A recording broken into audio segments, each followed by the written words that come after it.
The sun dipped low, casting long shadows across the park as the dog trotted beside his owner, Sam. He didn't have a name, not officially, anyway. Sam had found him as a stray, scruffy and timid, and though he'd tried to come up with something fitting, nothing ever stuck. So, he just called him Buddy or Pal, and the dog didn't seem to mind. He was happy just to be loved. That evening, the air was crisp, and the park was quiet. Too quiet. The dog's ears twitched as he stopped abruptly, his nose lifting to the breeze.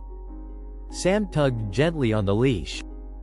"Come on, Buddy, let's keep moving." But the dog didn't budge. His body stiffened, and a low growl rumbled in his throat. Sam frowned.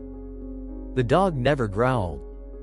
Before Sam could react, the dog yanked the leash free and bolted toward the lake. "Hey, stop," Sam shouted, chasing after him.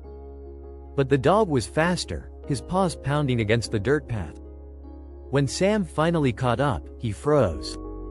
There, in the middle of the lake, a small boy was flailing, his cries barely audible as he struggled to keep his head above water.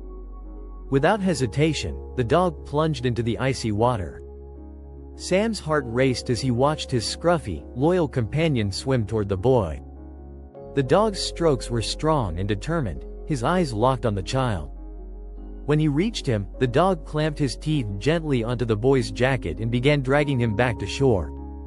Sam waded into the water to help, pulling the boy to safety. The child coughed and sputtered, tears streaming down his face as he clung to Sam. The dog shook himself off, water spraying everywhere, and let out a single, satisfied bark.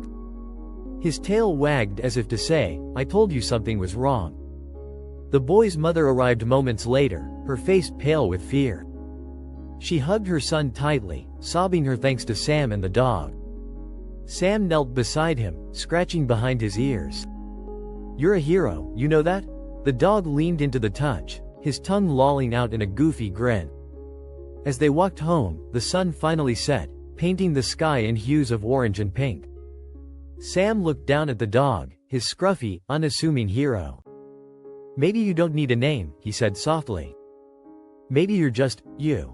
And that's enough." The dog looked up at him, his eyes shining with a quiet understanding. He didn't need a name to be loved, or to love in return.